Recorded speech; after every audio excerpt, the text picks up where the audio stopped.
Now to see what is making the front pages of tomorrow's papers, and they think it's all over, is the headline in The Observer. Not football. This is the paper, in fact, reporting that Keir Starmer is expected to resign on Monday as he now accepts his time has run out. It's a similar story in the Sunday Telegraph, with the paper reporting that Keir Starmer's allies say he is now ready to resign. The Sunday Times reports that Rachel Reeves will lose her job as Chancellor if Andy Burnham becomes the next Prime Minister. The Mail on Sunday has an article written by the Conservative leader Kemi Badenoch in which she tells the paper why she will never do a deal with Reform's Nigel Farage. The Daily Mirror has, or the Sunday Mirror rather, has news that the King will release his personal tax return in a historic first for a British monarch as he attempts to modernise the royal family. The Sunday People leads on the Bedford train crash with the heading, What Went So Wrong? Good news in The Sun, with the paper reporting the former Top Gear presenter Jeremy Clarkson says he is in remission, having this week revealed he was diagnosed with prostate cancer. The Daily Star reports that a Ghanaian witch doctor is planning to put a curse on Harry Kane ahead of England's game against the West African nation at the World Cup on Tuesday. Let's take a look at the papers then. And Kevin, let's start with you, looking at The Observer, because their front page is about Starmer expecting to resign on Monday. And you think he will too, don't you? I think he will. I think he has seen the results in Makerfield. There's done a ring round of the cabinet, taken soundings, I suspect, from people close and from the back benches, and thought, what does next week look like? Andy Burnham arrives in London on Monday, sworn into the Commons. We've got the first meeting of the Parliamentary Labour Party. Would Keir Starmer be there? Would he not be there? There are no good outcomes here. And then we go, and then potential, being briefed today and yesterday, that if Keir Starmer doesn't set out a timetable, then he may start to see more aggressive actions from some quarters. That might be resignations from the government, which really would begin to put Labour into civil war territory. So I think it looks like he's gone. I believe he's at Chequers with his wife, Vic. He's probably taken time to reflect and thought, actually, now in the best interest of the country and for him, it's time to set out the timetable. Of course, it is setting out a timetable rather than necessarily what expects tools down and walking out. I'd be shocked if he did that, and I don't think that'd be the right thing to do either. No, that wouldn't be his style, would it? I wouldn't have thought, Cindy. But up to now, despite hearing that, Heidi Alexander was having a quiet word with him yesterday, and, obviously we've had John Healey's resignation being another problem for him as well, he's remained fairly resolute in that he will fight to stay on, and seeming to believe, quite fairly, that he has a mandate to, even if the Parliamentary Labour Party and Andy Burnham and others don't think he should be there.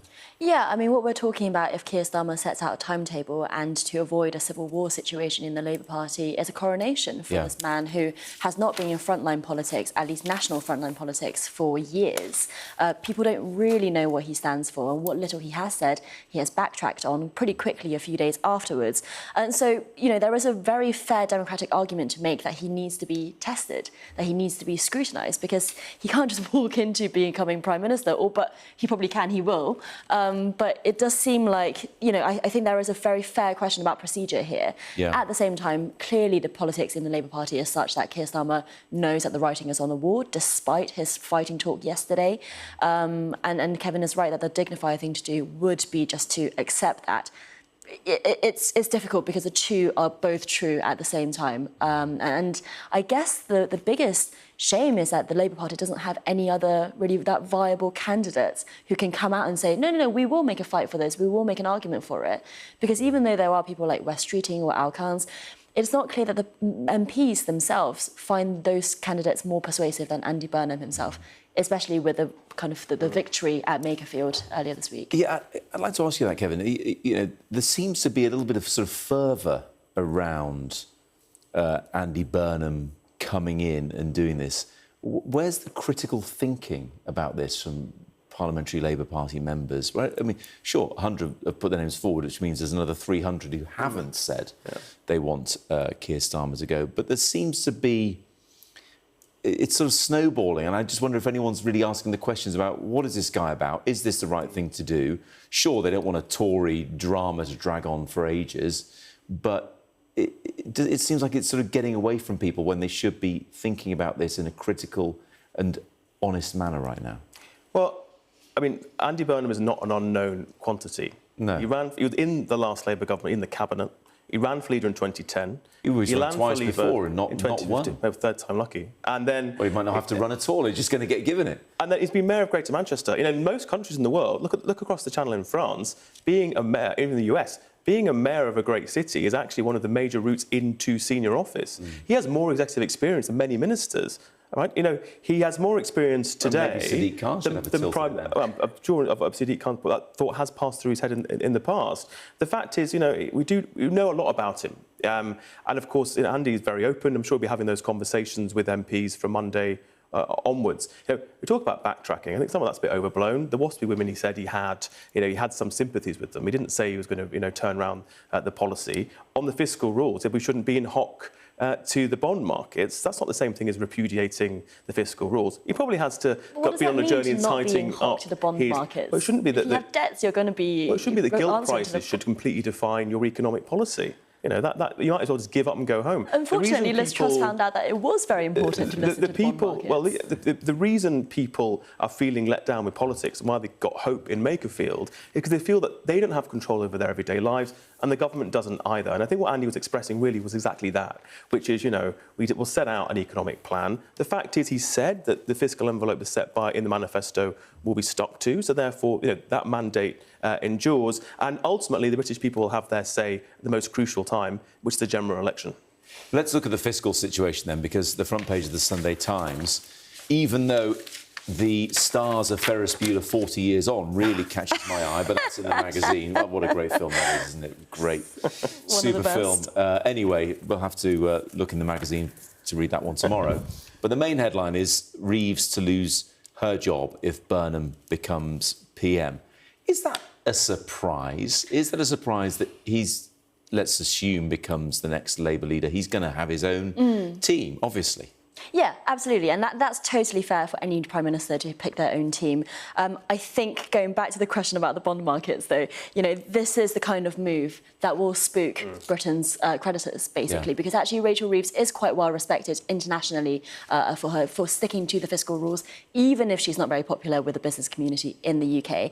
And let's look at who's being mooted to be brought in instead. It's Ed Miliband, who is known for much looser, I think, approach to spending, a much more commitment to things like net zero spending, for example, which has got him in trouble with the unions.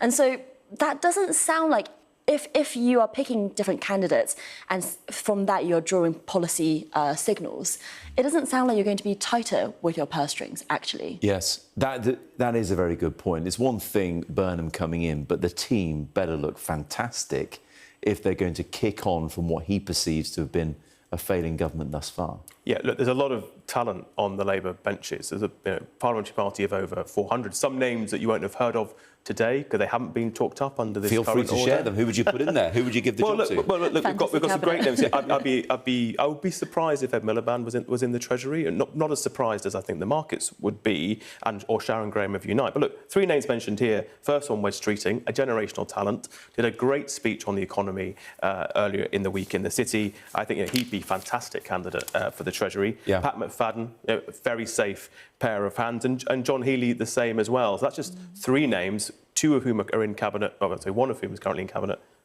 Maybe all of them are gone now. The other two have gone.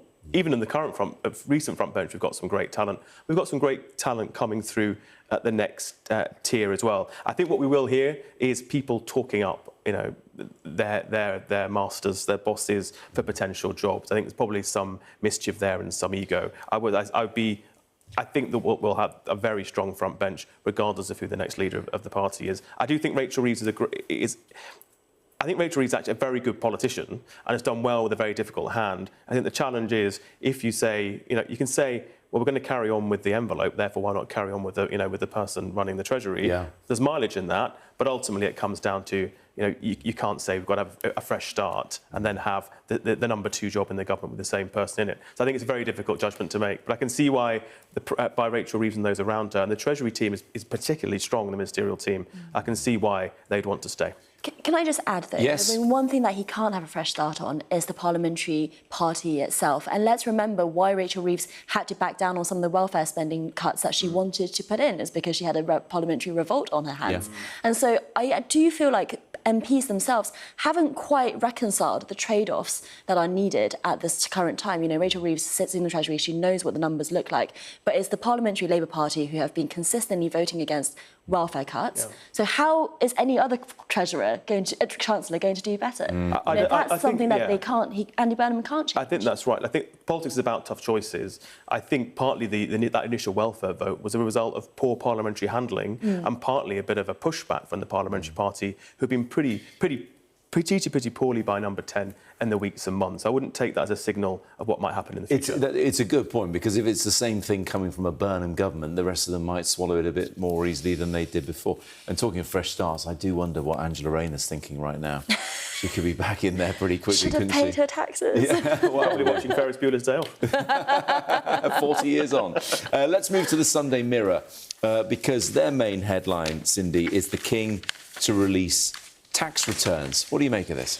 Yeah, look, of course, this comes after a horrible year for the monarchy, you know, in the aftermath of the Prince Andrew, now Andrew Mountbatten-Windsor scandal, and then also a sustained campaign by the Sunday Times, by my paper, to look into the financial arrangements that go into the sovereign grant and also other things that fund all of the royals, not just people like the former Prince Andrew, but also his children, who have had very plummy deals, let's say, yes. And the questions over whether or not that was on the taxpayer at a time or during a cost of living crisis. So I think this is a good move, but I think it is one of those things where once you do it, you're never turning back. So I think all future kings and monarchs will need to kind of be this transparent. And yes. It also does feel like a level of scrutiny that the monarchy didn't need to have before. Yes. Which is necessary now, but I guess I say you can't turn it back. It's interesting. You would imagine he would have been in conversation with his son William about this, particularly as the duchies of Lancaster and Cornwall fund them both to such a great degree. Absolutely, and I suspect this is at its roots is coming from Prince William. As you know, I think he does have a great read on the British people. Yeah. The fact is, we talk about the scrutiny of politicians and others in public life, and then look at the royals, and you know, and the level of insight and transparency we have is virtually zero. That's unsustainable in the modern age, and I think the royal family are, well, they're not getting ahead of it, but I think they're doing what they need to do. You're right, you can't roll it back, but I think the time's come, and you know, we need to find out how much they're paying in tax, find out who's getting what, and then trim that list. I know you've said it's not about left and right in politics at the moment, but let's go to the right nevertheless, because the Mail on Sunday has Kemi Badenoch on the front. Why I will never do a deal with Farage. This is something she has written for the Mail on Sunday, but headlined on the front. I read this and I think she may think that, and he may feel the same way. Absolutely. I mean, there's no love lost there. But, you know, it's actually been all this talk of Andy Burnham and Makerfield and Keir Starmer. It's actually been a pretty good week for the Conservatives, yes. And for Kemi in particular. The by-election up in Aberdeen South, yeah. You know, a Tory gain from the Scottish National Party. Yeah. You know, it's impressive. Kemi was up there 3 times. I think the Tory tail's up, and they've also seen what's happened to reform in Makerfield, yeah. You know, and also what's happened elsewhere. But Nigel Farage has been disappearing, presumably trying to avoid having Makerfield pinned on him. I think it's all very well now and good for Kemi to say we won't do a deal, and that's because she thinks reform's on the down and it's peaked. Yeah. But I think Farage as well probably thinks that he wouldn't want to do a deal either. I think both would do a deal potentially if they were the senior partner. Both of them are currently thinking they'd be the senior partner. I think the senior partners, people in Side Reform, who want to be the senior partner there as well. Maybe some ex-Tories spring to mind.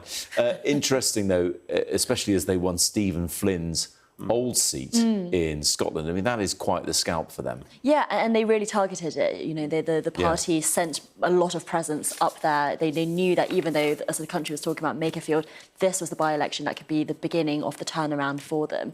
As Kevin says, you know, actually, Kemi Badenoch, I think, is one of the least unpopular politicians in the UK at the moment, which is saying something.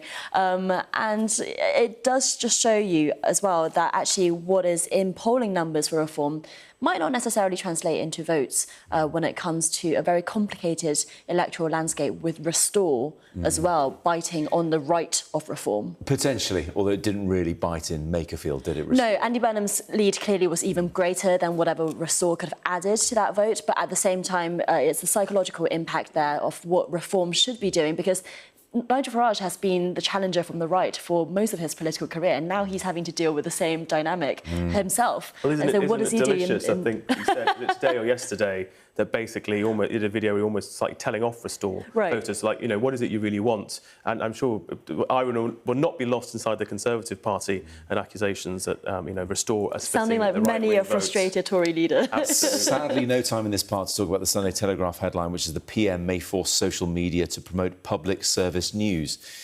Trusted news, I'm all for that, but we'll see how that pans out. And may be a different PM by then, of